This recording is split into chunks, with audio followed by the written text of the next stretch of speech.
श्री स्वामी समर्थ. नमस्कार स्वामी भक्तांनो. आज आहे मोक्षदा एकादशी व गीता जयंती. एकादशी ही तिथी भगवान विष्णूंना समर्पित आहे.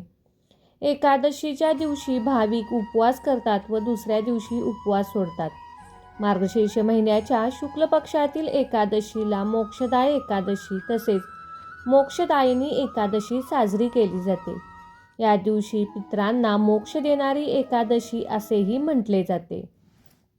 भक्तांनो, मोक्षदा एकादशी आणि गीता जयंतीचा योग अनन्यसाधारण असा मानला गेला आहे. मोक्षदा एकादशीचे व्रत केल्याने नरदेहातून सुटका झाल्यावर आत्म्याला मोक्ष मिळावा म्हणून या दिवशी भगवान विष्णूंची आराधना केली जाते.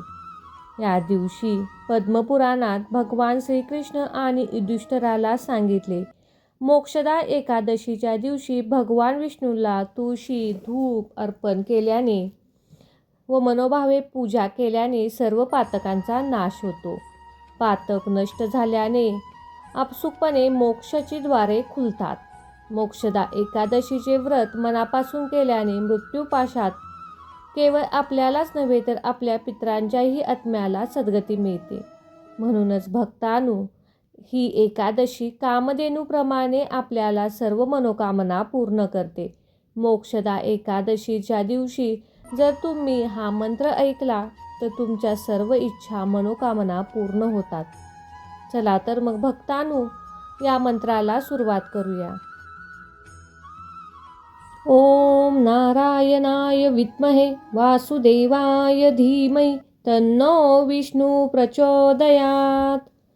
ओम नारायणाय विद्महे वासुदेवाय धीमहि तन्नो विष्णु प्रचोदयात्.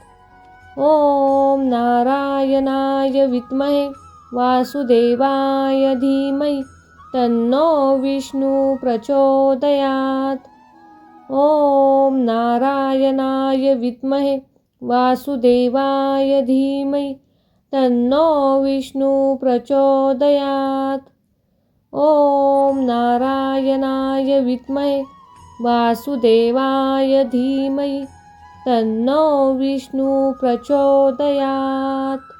ओम नारायणाय विद्महे वासुदेवाय धीमहि तन्नो विष्णु प्रचोदयात्. ओम नारायणाय विद्महे वासुदेवाय धीमहि तन्नो विष्णु प्रचोदयात्. ओम नारायणाय विद्महे वासुदेवाय धीमहि तन्नो विष्णु प्रचोदयात्. ओम नारायणाय विद्महे वासुदेवाय धीमहि तन्नो विष्णु प्रचोदयात्. ओम नारायणाय विद्महे वासुदेवाय धीमहि तन्नो विष्णु प्रचोदयात्. ओम नारायणाय विद्महे वासुदेवाय धीमहि तन्नो विष्णु प्रचोदयात्. ओम नारायणाय विद्महे वासुदेवाय धीमहि तन्नो विष्णु प्रचोदयात्. ओम नारायणाय विद्महे वासुदेवाय धीमहि तन्नो विष्णु प्रचोदयात्. ओम नारायणाय विद्महे वासुदेवाय धीमहि तन्नो विष्णु प्रचोदयात्. ओम नारायणाय विद्महे वासुदेवाय धीमहि तन्नो विष्णु प्रचोदयात्. ओम नारायणाय विद्महे वासुदेवाय धीमहि तन्नो विष्णु प्रचोदयात्. ओम नारायणाय विद्महे वासुदेवाय धीमहि तन्नो विष्णु प्रचोदयात्. ओम नारायणाय विद्महे वासुदेवाय धीमहि तन्नो विष्णु प्रचोदयात्. ओम नारायणाय विद्महे वासुदेवाय धीमहि तन्नो विष्णु प्रचोदयात्. ॐ नारायणाय विद्महे वासुदेवाय धीमहि तन्नो विष्णु प्रचोदयात्। ॐ नारायणाय विद्महे वासुदेवाय धीमहि तन्नो विष्णु प्रचोदयात्। ॐ नारायणाय विद्महे वासुदेवाय धीमहि तन्नो विष्णु प्रचोदयात्। ॐ नारायणाय विद्महे वासुदेवाय धीमहि तन्नो विष्णु प्रचोदयात्। ॐ नारायणाय विद्महे वासुदेवाय धीमहि तन्नो विष्णु प्रचोदयात्। ॐ नारायणाय विद्महे वासुदेवाय धीमहि तन्नो विष्णु प्रचोदयात्।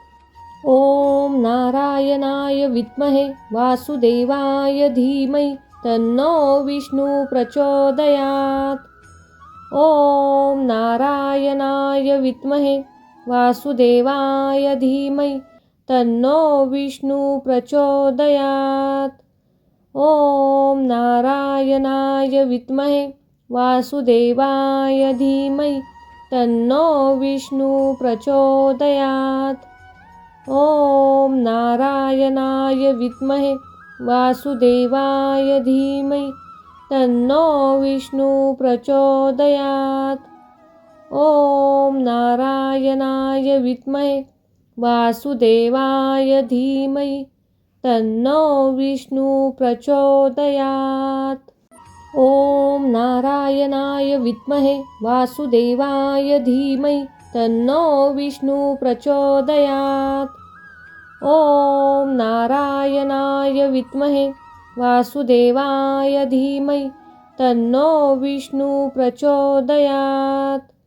ॐ नारायणाय विद्महे वासुदेवाय धीमहि तन्नो विष्णु प्रचोदयात्। ॐ नारायणाय विद्महे वासुदेवाय धीमहि तन्नो विष्णु प्रचोदयात्।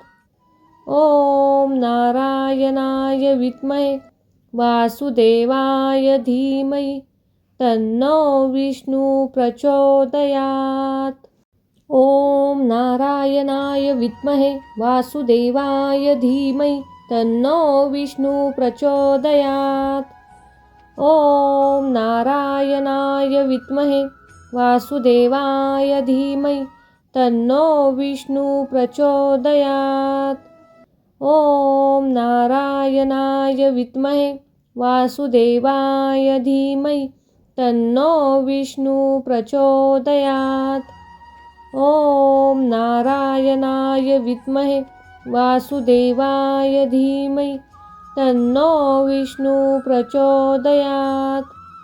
ॐ नारायणाय विद्महे वासुदेवाय धीमहि तन्नो विष्णु प्रचोदयात्। ॐ नारायणाय विद्महे वासुदेवाय धीमहि तन्नो विष्णु प्रचोदयात्। ॐ नारायणाय विद्महे वासुदेवाय धीमहि तन्नो विष्णु प्रचोदयात्। ॐ नारायणाय विद्महे वासुदेवाय धीमहि तन्नो विष्णु प्रचोदयात्।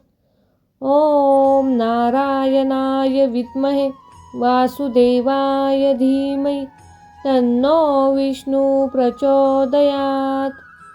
ॐ नारायणाय विद्महे वासुदेवाय धीमहि तन्नो विष्णु प्रचोदयात्। ॐ नारायणाय विद्महे वासुदेवाय धीमहि तन्नो विष्णु प्रचोदयात्। ॐ नारायणाय विद्महे वासुदेवाय धीमहि तन्नो विष्णु प्रचोदयात्।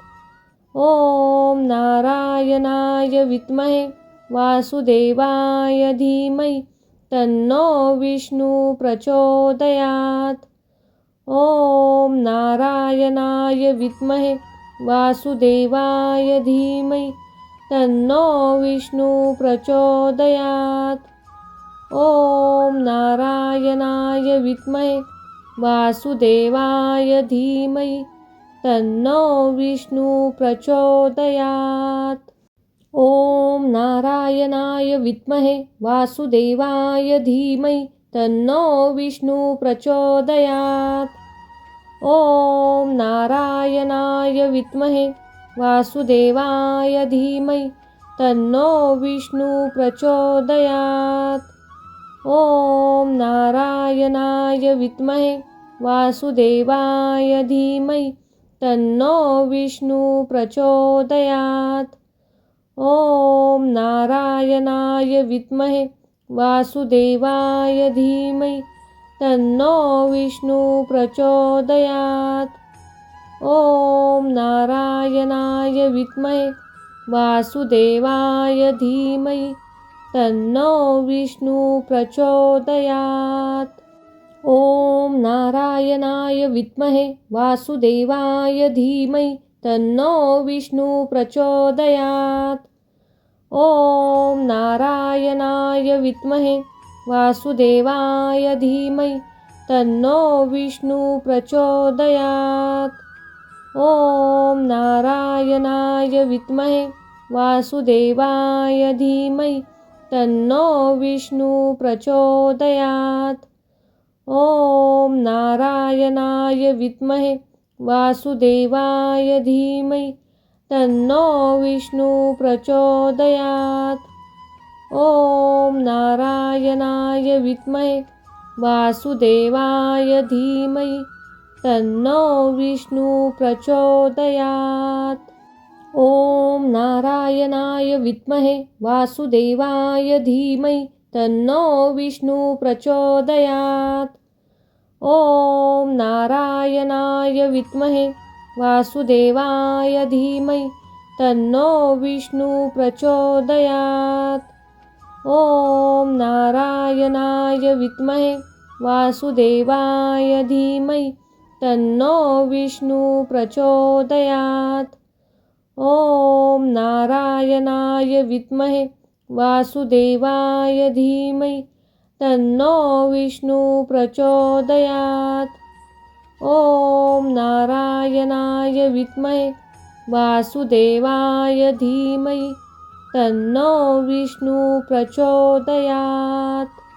ॐ नारायणाय विद्महे वासुदेवाय धीमहि तन्नो विष्णु प्रचोदयात्। ॐ नारायणाय विद्महे वासुदेवाय धीमहि तन्नो विष्णु प्रचोदयात्।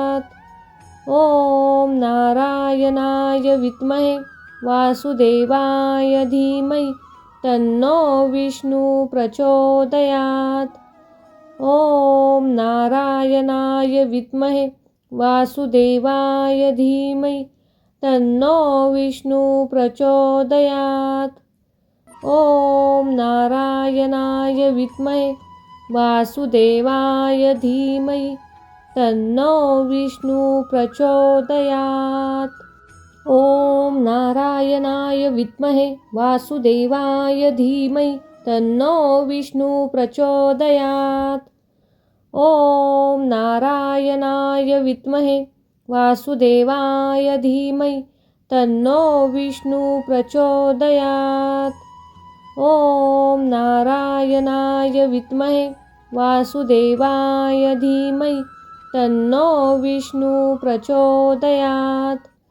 ॐ नारायणाय विद्महे वासुदेवाय धीमहि तन्नो विष्णु प्रचोदयात्। ॐ नारायणाय विद्महे वासुदेवाय धीमहि तन्नो विष्णु प्रचोदयात्। ॐ नारायणाय विद्महे वासुदेवाय धीमहि तन्नो विष्णु प्रचोदयात्। ॐ नारायणाय विद्महे वासुदेवाय धीमहि तन्नो विष्णु प्रचोदयात्। ॐ नारायणाय विद्महे वासुदेवाय धीमहि तन्नो विष्णु प्रचोदयात्। ॐ नारायणाय विद्महे वासुदेवाय धीमहि तन्नो विष्णु प्रचोदयात्। ॐ नारायणाय विद्महे वासुदेवाय धीमहि तन्नो विष्णु प्रचोदयात्। ॐ नारायणाय विद्महे वासुदेवाय धीमहि तन्नो विष्णु प्रचोदयात्। ॐ नारायणाय विद्महे वासुदेवाय धीमहि तन्नो विष्णु प्रचोदयात्। ॐ नारायणाय विद्महे वासुदेवाय धीमहि तन्नो विष्णु प्रचोदयात्। ॐ नारायणाय विद्महे वासुदेवाय धीमहि तन्नो विष्णु प्रचोदयात्। ॐ नारायणाय विद्महे वासुदेवाय धीमहि तन्नो विष्णु प्रचोदयात्। ॐ नारायणाय विद्महे वासुदेवाय धीमहि तन्नो विष्णु प्रचोदयात्। ॐ नारायणाय विद्महे वासुदेवाय धीमहि तन्नो विष्णु प्रचोदयात्। ॐ नारायणाय विद्महे वासुदेवाय धीमहि तन्नो विष्णु प्रचोदयात्। ॐ नारायणाय विद्महे वासुदेवाय धीमहि तन्नो विष्णु प्रचोदयात्। ॐ नारायणाय विद्महे वासुदेवाय धीमहि तन्नो विष्णु प्रचोदयात्। ॐ नारायणाय विद्महे वासुदेवाय धीमहि तन्नो विष्णु प्रचोदयात्। ॐ नारायणाय विद्महे वासुदेवाय धीमहि तन्नो विष्णु प्रचोदयात्। ॐ नारायणाय विद्महे वासुदेवाय धीमहि तन्नो विष्णु प्रचोदयात्। ॐ नारायणाय विद्महे वासुदेवाय धीमहि तन्नो विष्णु प्रचोदयात्। ॐ नारायणाय विद्महे वासुदेवाय धीमहि तन्नो विष्णु प्रचोदयात्। ॐ नारायणाय विद्महे वासुदेवाय धीमहि तन्नो विष्णु प्रचोदयात्। ॐ नारायणाय विद्महे वासुदेवाय धीमहि तन्नो विष्णु प्रचोदयात्। ॐ नारायणाय विद्महे वासुदेवाय धीमहि तन्नो विष्णु प्रचोदयात्।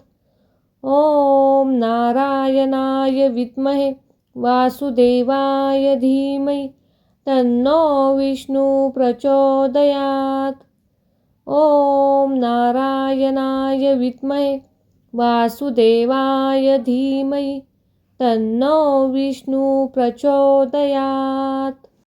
ॐ नारायणाय विद्महे वासुदेवाय धीमहि तन्नो विष्णु प्रचोदयात्।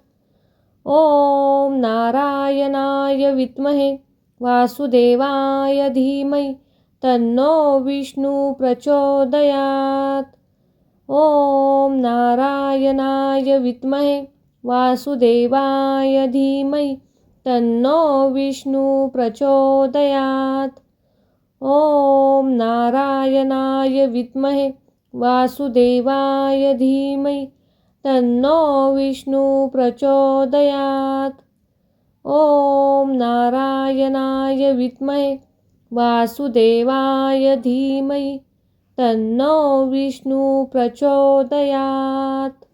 ॐ नारायणाय विद्महे वासुदेवाय धीमहि तन्नो विष्णु प्रचोदयात्। ॐ नारायणाय विद्महे वासुदेवाय धीमहि तन्नो विष्णु प्रचोदयात्।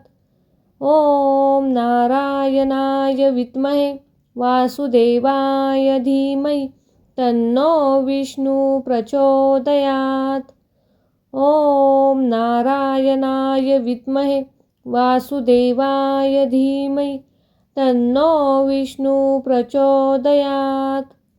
ॐ नारायणाय विद्महे वासुदेवाय धीमहि तन्नो विष्णु प्रचोदयात्। ॐ नारायणाय विद्महे वासुदेवाय धीमहि तन्नो विष्णु प्रचोदयात्। ॐ नारायणाय विद्महे वासुदेवाय धीमहि तन्नो विष्णु प्रचोदयात्। ॐ नारायणाय विद्महे वासुदेवाय धीमहि तन्नो विष्णु प्रचोदयात्। ॐ नारायणाय विद्महे वासुदेवाय धीमहि तन्नो विष्णु प्रचोदयात्। ॐ नारायणाय विद्महे वासुदेवाय धीमहि तन्नो विष्णु प्रचोदयात्। ॐ नारायणाय विद्महे वासुदेवाय धीमहि तन्नो विष्णु प्रचोदयात्। ॐ नारायणाय विद्महे वासुदेवाय धीमहि तन्नो विष्णु प्रचोदयात्। ॐ नारायणाय विद्महे वासुदेवाय धीमहि तन्नो विष्णु प्रचोदयात्। ॐ नारायणाय विद्महे वासुदेवाय धीमहि तन्नो विष्णु प्रचोदयात्। ॐ नारायणाय विद्महे वासुदेवाय धीमहि तन्नो विष्णु प्रचोदयात्। ॐ नारायणाय विद्महे वासुदेवाय धीमहि तन्नो विष्णु प्रचोदयात्। ॐ नारायणाय विद्महे वासुदेवाय धीमहि तन्नो विष्णु प्रचोदयात्। ॐ नारायणाय विद्महे वासुदेवाय धीमहि तन्नो विष्णु प्रचोदयात्। ॐ नारायणाय विद्महे वासुदेवाय धीमहि तन्नो विष्णु प्रचोदयात्। ॐ नारायणाय विद्महे वासुदेवाय धीमहि तन्नो विष्णु प्रचोदयात्। ॐ नारायणाय विद्महे वासुदेवाय धीमहि तन्नो विष्णु प्रचोदयात्। ॐ नारायणाय विद्महे वासुदेवाय धीमहि तन्नो विष्णु प्रचोदयात्। ॐ नारायणाय विद्महे वासुदेवाय धीमहि तन्नो विष्णु प्रचोदयात्। ॐ नारायणाय विद्महे वासुदेवाय धीमहि तन्नो विष्णु प्रचोदयात्। ॐ नारायणाय विद्महे वासुदेवाय धीमहि तन्नो विष्णु प्रचोदयात्। ॐ नारायणाय विद्महे वासुदेवाय धीमहि तन्नो विष्णु प्रचोदयात्। ॐ नारायणाय विद्महे वासुदेवाय धीमहि तन्नो विष्णु प्रचोदयात्। ॐ नारायणाय विद्महे वासुदेवाय धीमहि तन्नो विष्णु प्रचोदयात्। ॐ नारायणाय विद्महे वासुदेवाय धीमहि तन्नो विष्णु प्रचोदयात्। ॐ नारायणाय विद्महे वासुदेवाय धीमहि तन्नो विष्णु प्रचोदयात्।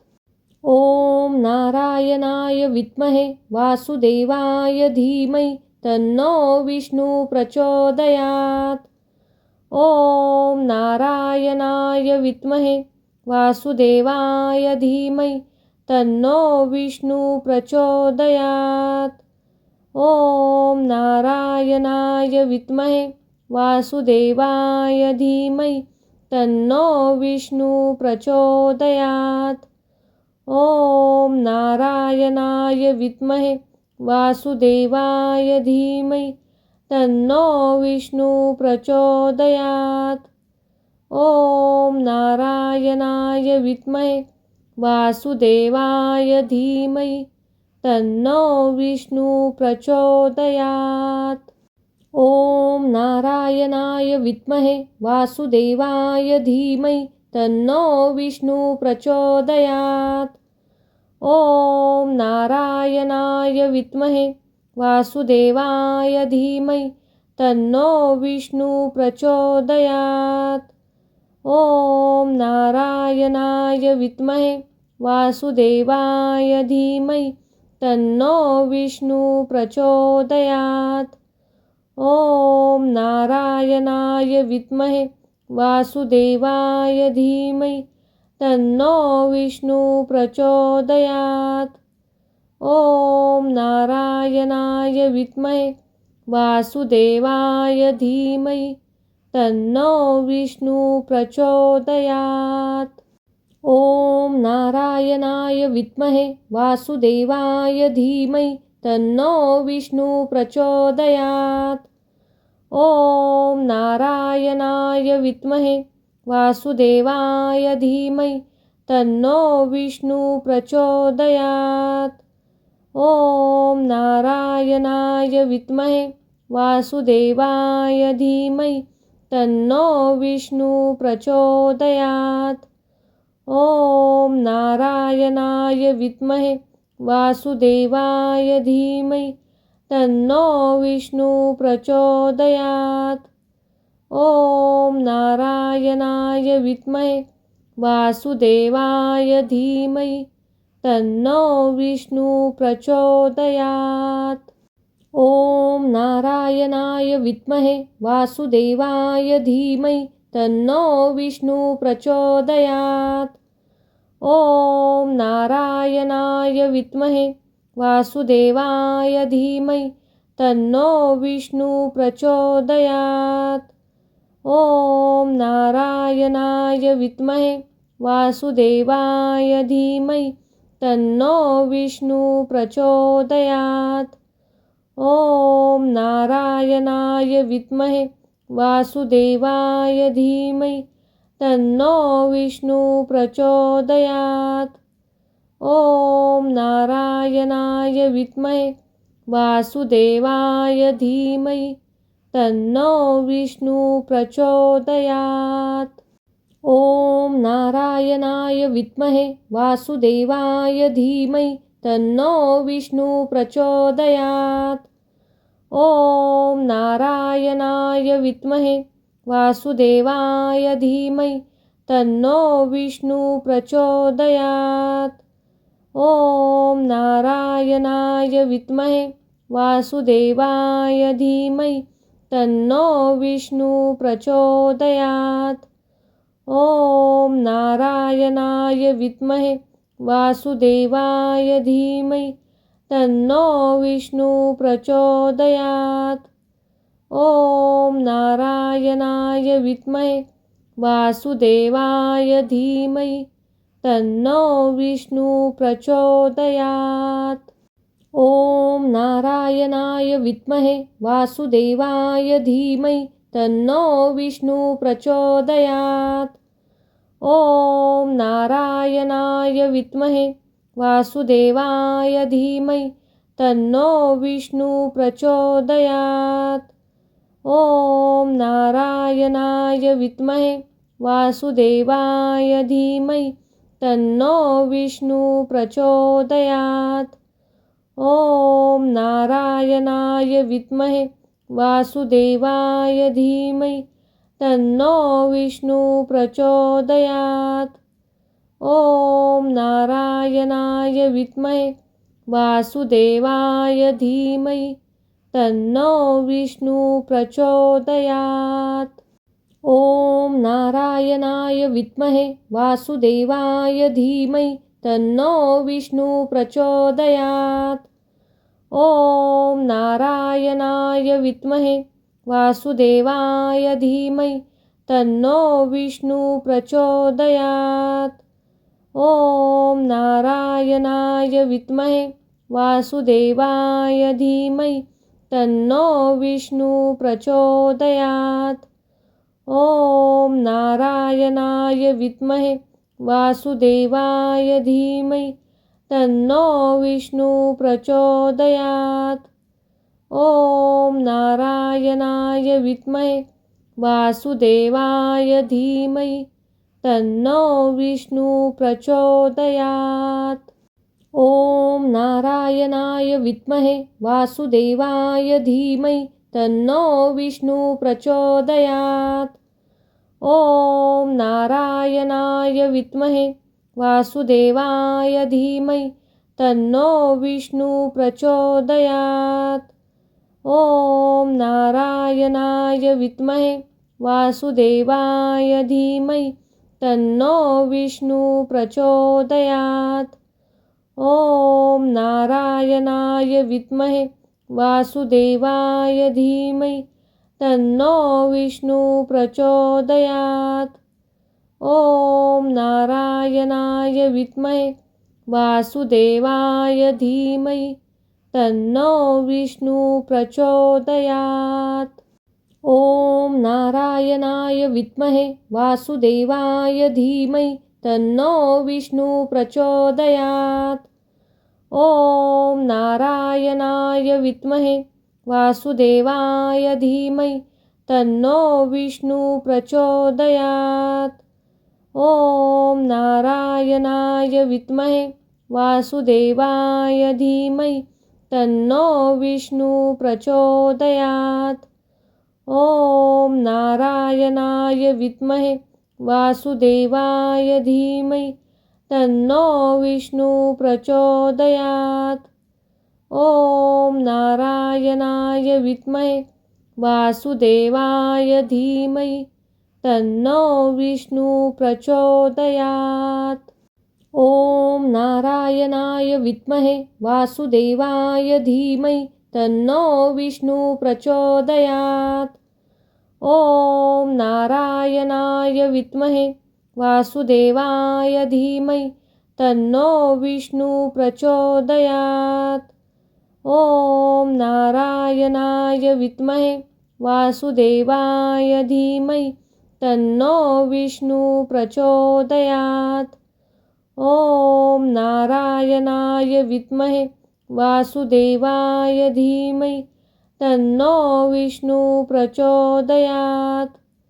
ॐ नारायणाय विद्महे वासुदेवाय धीमहि तन्नो विष्णु प्रचोदयात्। ॐ नारायणाय विद्महे वासुदेवाय धीमहि तन्नो विष्णु प्रचोदयात्। ॐ नारायणाय विद्महे वासुदेवाय धीमहि तन्नो विष्णु प्रचोदयात्। ॐ नारायणाय विद्महे वासुदेवाय धीमहि तन्नो विष्णु प्रचोदयात्। ॐ नारायणाय विद्महे वासुदेवाय धीमहि तन्नो विष्णु प्रचोदयात्। ॐ नारायणाय विद्महे वासुदेवाय धीमहि तन्नो विष्णु प्रचोदयात्। ॐ नारायणाय विद्महे वासुदेवाय धीमहि तन्नो विष्णु प्रचोदयात्। ॐ नारायणाय विद्महे वासुदेवाय धीमहि तन्नो विष्णु प्रचोदयात्। ॐ नारायणाय विद्महे वासुदेवाय धीमहि तन्नो विष्णु प्रचोदयात्।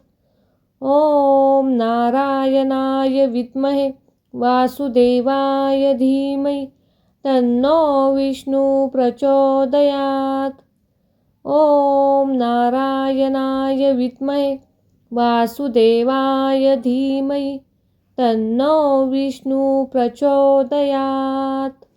ॐ नारायणाय विद्महे वासुदेवाय धीमहि तन्नो विष्णु प्रचोदयात्। ॐ नारायणाय विद्महे वासुदेवाय धीमहि तन्नो विष्णु प्रचोदयात्। ॐ नारायणाय विद्महे वासुदेवाय धीमहि तन्नो विष्णु प्रचोदयात्। ॐ नारायणाय विद्महे वासुदेवाय धीमहि तन्नो विष्णु प्रचोदयात्। ॐ नारायणाय विद्महे वासुदेवाय धीमहि तन्नो विष्णु प्रचोदयात्। ॐ नारायणाय विद्महे वासुदेवाय धीमहि तन्नो विष्णु प्रचोदयात्। ॐ नारायणाय विद्महे वासुदेवाय धीमहि तन्नो विष्णु प्रचोदयात्। ॐ नारायणाय विद्महे वासुदेवाय धीमहि तन्नो विष्णु प्रचोदयात्। ॐ नारायणाय विद्महे वासुदेवाय धीमहि तन्नो विष्णु प्रचोदयात्। ॐ नारायणाय विद्महे वासुदेवाय धीमहि तन्नो विष्णु प्रचोदयात्। ॐ नारायणाय विद्महे वासुदेवाय धीमहि तन्नो विष्णु प्रचोदयात्। ॐ नारायणाय विद्महे वासुदेवाय धीमहि तन्नो विष्णु प्रचोदयात्। ॐ नारायणाय विद्महे वासुदेवाय धीमहि तन्नो विष्णु प्रचोदयात्। ॐ नारायणाय विद्महे वासुदेवाय धीमहि तन्नो विष्णु प्रचोदयात्। ॐ नारायणाय विद्महे वासुदेवाय धीमहि तन्नो विष्णु प्रचोदयात्। ॐ नारायणाय विद्महे वासुदेवाय धीमहि तन्नो विष्णु प्रचोदयात्। ॐ नारायणाय विद्महे वासुदेवाय धीमहि तन्नो विष्णु प्रचोदयात्। ॐ नारायणाय विद्महे वासुदेवाय धीमहि तन्नो विष्णु प्रचोदयात्। ॐ नारायणाय विद्महे वासुदेवाय धीमहि तन्नो विष्णु प्रचोदयात्। ॐ नारायणाय विद्महे वासुदेवाय धीमहि तन्नो विष्णु प्रचोदयात्। ॐ नारायणाय विद्महे वासुदेवाय धीमहि तन्नो विष्णु प्रचोदयात्। ॐ नारायणाय विद्महे वासुदेवाय धीमहि तन्नो विष्णु प्रचोदयात्। ॐ नारायणाय विद्महे वासुदेवाय धीमहि तन्नो विष्णु प्रचोदयात्। ॐ नारायणाय विद्महे वासुदेवाय धीमहि तन्नो विष्णु प्रचोदयात्। ॐ नारायणाय विद्महे वासुदेवाय धीमहि तन्नो विष्णु प्रचोदयात्। ॐ नारायणाय विद्महे वासुदेवाय धीमहि तन्नो विष्णु प्रचोदयात्। ॐ नारायणाय विद्महे वासुदेवाय धीमहि तन्नो विष्णु प्रचोदयात्।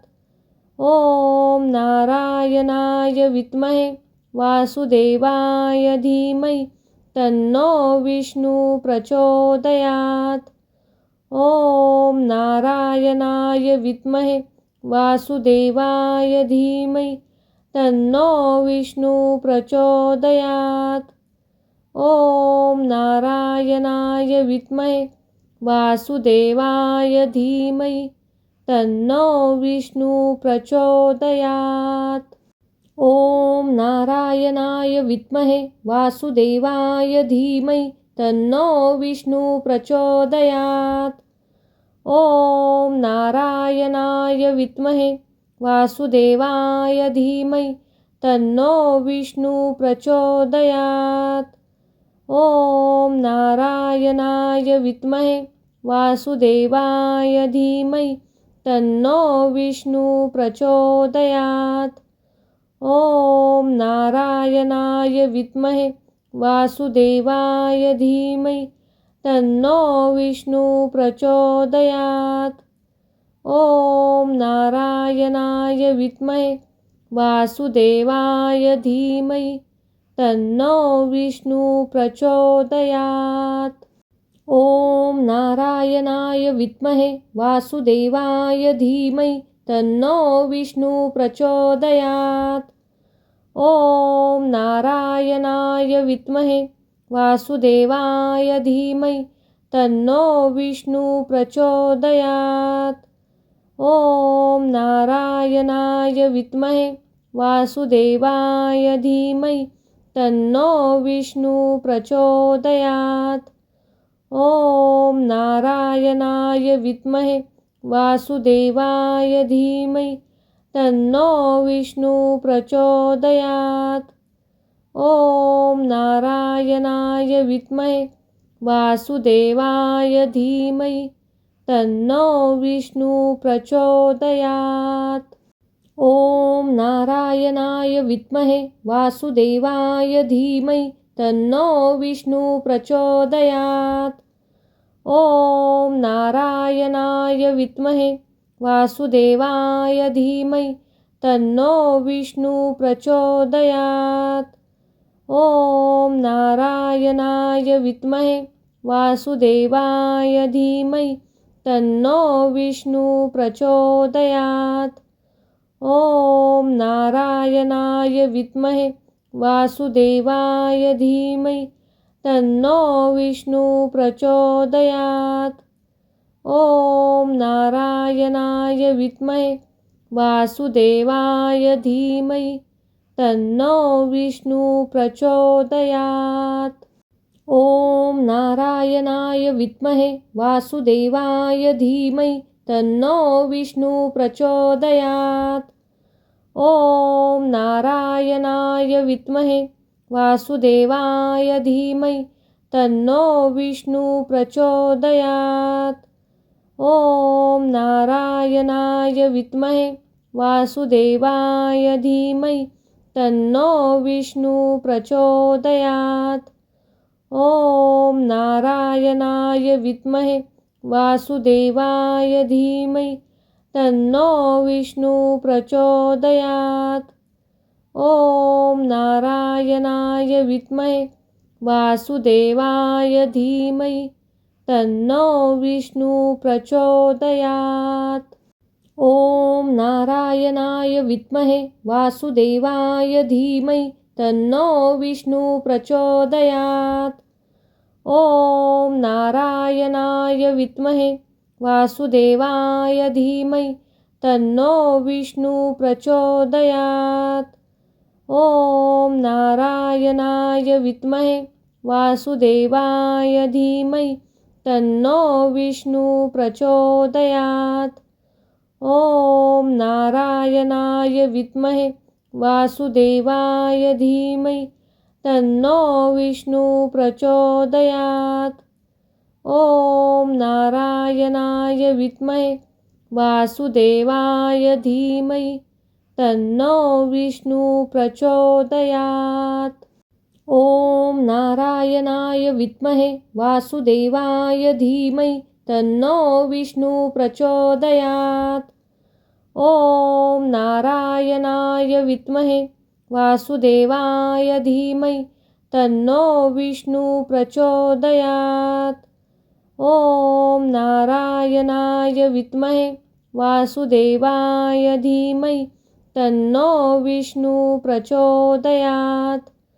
ॐ नारायणाय विद्महे वासुदेवाय धीमहि तन्नो विष्णु प्रचोदयात्। ॐ नारायणाय विद्महे वासुदेवाय धीमहि तन्नो विष्णु प्रचोदयात्। ॐ नारायणाय विद्महे वासुदेवाय धीमहि तन्नो विष्णु प्रचोदयात्।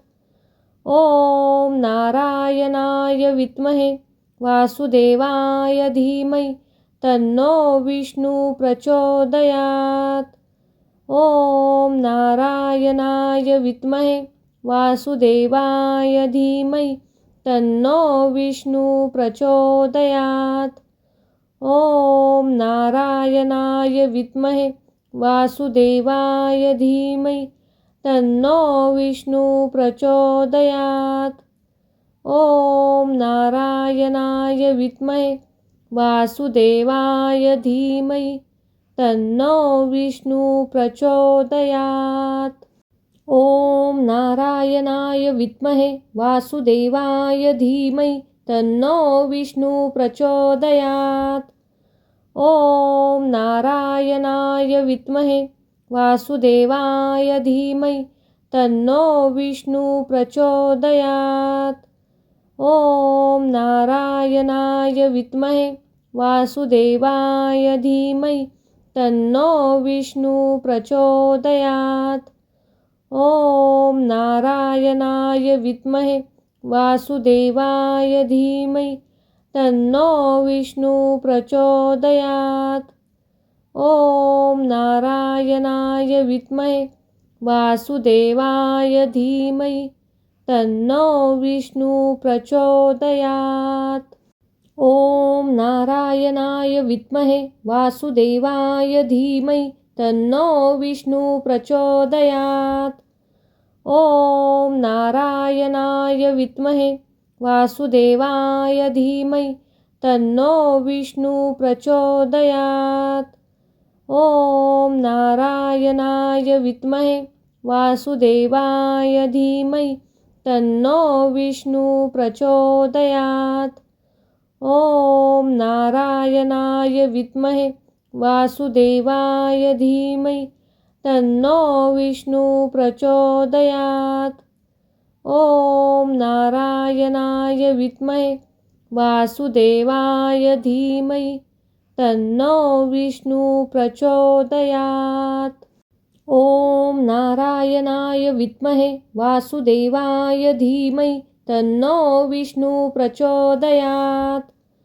ॐ नारायणाय विद्महे वासुदेवाय धीमहि तन्नो विष्णु प्रचोदयात्।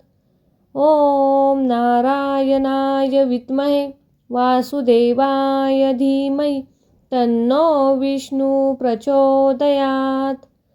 ॐ नारायणाय विद्महे वासुदेवाय धीमहि तन्नो विष्णु प्रचोदयात्। ॐ नारायणाय विद्महे वासुदेवाय धीमहि तन्नो विष्णु प्रचोदयात्। ॐ नारायणाय विद्महे वासुदेवाय धीमहि तन्नो विष्णु प्रचोदयात्। ॐ नारायणाय विद्महे वासुदेवाय धीमहि तन्नो विष्णु प्रचोदयात्। ॐ नारायणाय विद्महे वासुदेवाय धीमहि तन्नो विष्णु प्रचोदयात्। ॐ नारायणाय विद्महे वासुदेवाय धीमहि तन्नो विष्णु प्रचोदयात्। ॐ नारायणाय विद्महे वासुदेवाय धीमहि तन्नो विष्णु प्रचोदयात्।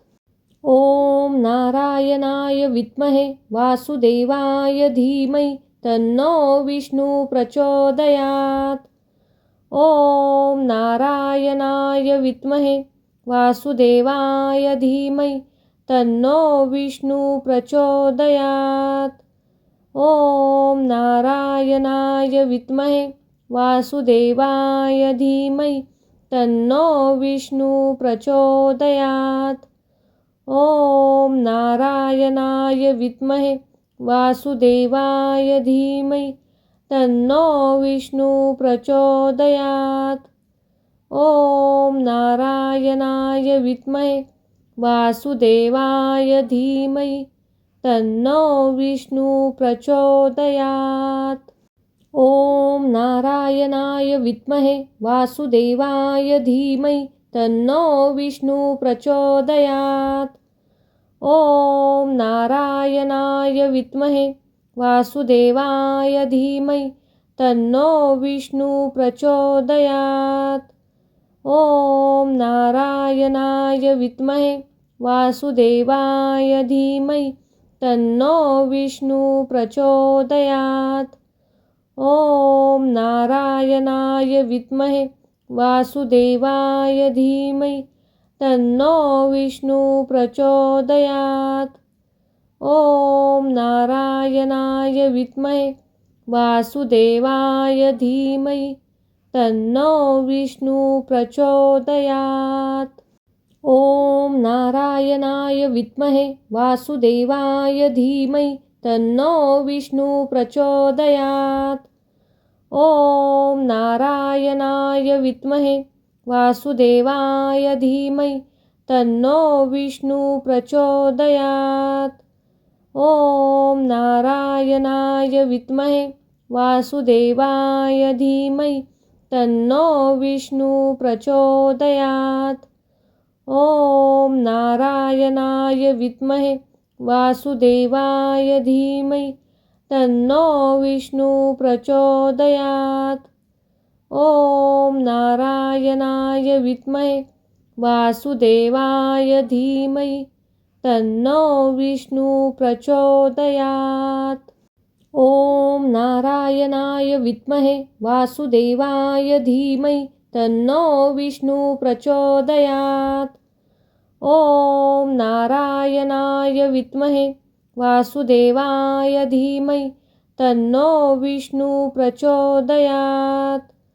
ॐ नारायणाय विद्महे वासुदेवाय धीमहि तन्नो विष्णु प्रचोदयात्। ॐ नारायणाय विद्महे वासुदेवाय धीमहि तन्नो विष्णु प्रचोदयात्।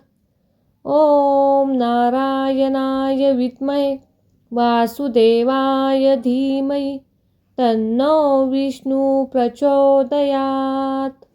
ॐ नारायणाय विद्महे वासुदेवाय धीमहि तन्नो विष्णु प्रचोदयात्। ॐ नारायणाय विद्महे वासुदेवाय धीमहि तन्नो विष्णु प्रचोदयात्। ॐ नारायणाय विद्महे वासुदेवाय धीमहि तन्नो विष्णु प्रचोदयात्। ॐ नारायणाय विद्महे वासुदेवाय धीमहि तन्नो विष्णु प्रचोदयात्। ॐ नारायणाय विद्महे वासुदेवाय धीमहि तन्नो विष्णु प्रचोदयात्। ॐ नारायणाय विद्महे वासुदेवाय धीमहि तन्नो विष्णु प्रचोदयात्। ॐ नारायणाय विद्महे वासुदेवाय धीमहि तन्नो विष्णु प्रचोदयात्। ॐ नारायणाय विद्महे वासुदेवाय धीमहि तन्नो विष्णु प्रचोदयात्। ॐ नारायणाय विद्महे वासुदेवाय धीमहि तन्नो विष्णु प्रचोदयात्। ॐ नारायणाय विद्महे वासुदेवाय धीमहि तन्नो विष्णु प्रचोदयात्। ॐ नारायणाय विद्महे वासुदेवाय धीमहि तन्नो विष्णु प्रचोदयात्। ॐ नारायणाय विद्महे वासुदेवाय धीमहि तन्नो विष्णु प्रचोदयात्। ॐ नारायणाय विद्महे वासुदेवाय धीमहि तन्नो विष्णु प्रचोदयात्। ॐ नारायणाय विद्महे वासुदेवाय धीमहि तन्नो विष्णु प्रचोदयात्। ॐ नारायणाय विद्महे वासुदेवाय धीमहि तन्नो विष्णु प्रचोदयात्।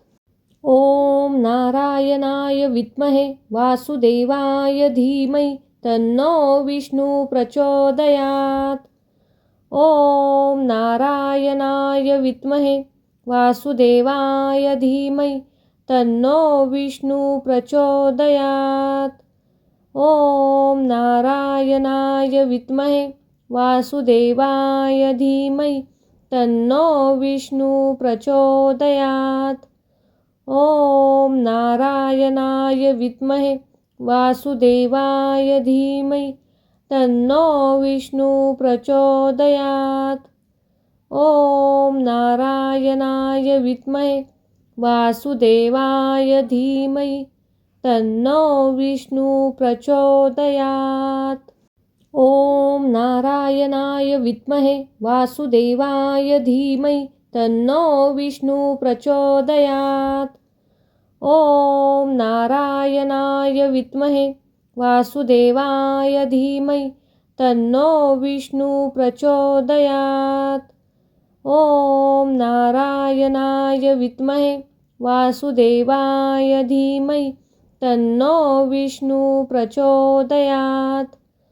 ॐ नारायणाय विद्महे वासुदेवाय धीमहि तन्नो विष्णु प्रचोदयात्। ॐ नारायणाय विद्महे वासुदेवाय धीमहि तन्नो विष्णु प्रचोदयात्। ॐ नारायणाय विद्महे वासुदेवाय धीमहि तन्नो विष्णु प्रचोदयात्। ॐ नारायणाय विद्महे वासुदेवाय धीमहि तन्नो विष्णु प्रचोदयात्। ॐ नारायणाय विद्महे वासुदेवाय धीमहि तन्नो विष्णु प्रचोदयात्। ॐ नारायणाय विद्महे वासुदेवाय धीमहि तन्नो विष्णु प्रचोदयात्। ॐ नारायणाय विद्महे वासुदेवाय धीमहि तन्नो विष्णु प्रचोदयात्। ॐ नारायणाय विद्महे वासुदेवाय धीमहि तन्नो विष्णु प्रचोदयात्। ॐ नारायणाय विद्महे वासुदेवाय धीमहि तन्नो विष्णु प्रचोदयात्। ॐ नारायणाय विद्महे वासुदेवाय धीमहि तन्नो विष्णु प्रचोदयात्। ॐ नारायणाय विद्महे वासुदेवाय धीमहि तन्नो विष्णु प्रचोदयात्। ॐ नारायणाय विद्महे वासुदेवाय धीमहि तन्नो विष्णु प्रचोदयात्। ॐ नारायणाय विद्महे वासुदेवाय धीमहि तन्नो विष्णु प्रचोदयात्। ॐ नारायणाय विद्महे वासुदेवाय धीमहि तन्नो विष्णु प्रचोदयात्। ॐ नारायणाय विद्महे वासुदेवाय धीमहि तन्नो विष्णु प्रचोदयात्। ॐ नारायणाय विद्महे वासुदेवाय धीमहि तन्नो विष्णु प्रचोदयात्। ॐ नारायणाय विद्महे वासुदेवाय धीमहि तन्नो विष्णु प्रचोदयात्। ॐ नारायणाय विद्महे वासुदेवाय धीमहि तन्नो विष्णु प्रचोदयात्। ॐ नारायणाय विद्महे वासुदेवाय धीमहि तन्नो विष्णु प्रचोदयात्। ॐ नारायणाय विद्महे वासुदेवाय धीमहि तन्नो विष्णु प्रचोदयात्। ॐ नारायणाय विद्महे वासुदेवाय धीमहि तन्नो विष्णु प्रचोदयात्। ॐ नारायणाय विद्महे वासुदेवाय धीमहि तन्नो विष्णु प्रचोदयात्। ॐ नारायणाय विद्महे वासुदेवाय धीमहि तन्नो विष्णु प्रचोदयात्। ॐ नारायणाय विद्महे वासुदेवाय धीमहि तन्नो विष्णु प्रचोदयात्। ॐ नारायणाय विद्महे वासुदेवाय धीमहि तन्नो विष्णु प्रचोदयात्। ॐ नारायणाय विद्महे वासुदेवाय धीमहि तन्नो विष्णु प्रचोदयात्। ॐ नारायणाय विद्महे वासुदेवाय धीमहि तन्नो विष्णु प्रचोदयात्। ॐ नारायणाय विद्महे वासुदेवाय धीमहि तन्नो विष्णु प्रचोदयात्। ॐ नारायणाय विद्महे वासुदेवाय धीमहि तन्नो विष्णु प्रचोदयात्। ॐ नारायणाय विद्महे वासुदेवाय धीमहि तन्नो विष्णु प्रचोदयात्। ॐ नारायणाय विद्महे वासुदेवाय धीमहि तन्नो विष्णु प्रचोदयात्। ॐ नारायणाय विद्महे वासुदेवाय धीमहि तन्नो विष्णु प्रचोदयात्। ॐ नारायणाय विद्महे वासुदेवाय धीमहि तन्नो विष्णु प्रचोदयात्। ॐ नारायणाय विद्महे वासुदेवाय धीमहि तन्नो विष्णु प्रचोदयात्। ॐ नारायणाय विद्महे वासुदेवाय धीमहि तन्नो विष्णु प्रचोदयात्। ॐ नारायणाय विद्महे वासुदेवाय धीमहि तन्नो विष्णु प्रचोदयात्। ॐ नारायणाय विद्महे वासुदेवाय धीमहि तन्नो विष्णु प्रचोदयात्। ॐ नारायणाय विद्महे वासुदेवाय धीमहि तन्नो विष्णु प्रचोदयात्। ॐ नारायणाय विद्महे वासुदेवाय धीमहि तन्नो विष्णु प्रचोदयात्। ॐ नारायणाय विद्महे वासुदेवाय धीमहि तन्नो विष्णु प्रचोदयात्। ॐ नारायणाय विद्महे वासुदेवाय धीमहि तन्नो विष्णु प्रचोदयात्। ॐ नारायणाय विद्महे वासुदेवाय धीमहि तन्नो विष्णु प्रचोदयात्। ॐ नारायणाय विद्महे वासुदेवाय धीमहि तन्नो विष्णु प्रचोदयात्। ॐ नारायणाय विद्महे वासुदेवाय धीमहि तन्नो विष्णु प्रचोदयात्। ॐ नारायणाय नारायणाय विद्महे वासुदेवाय धीमहि तन्नो विष्णु प्रचोदयात्। ॐ नारायणाय विद्महे वासुदेवाय धीमहि तन्नो विष्णु प्रचोदयात्। ॐ नारायणाय विद्महे वासुदेवाय धीमहि तन्नो विष्णु प्रचोदयात्।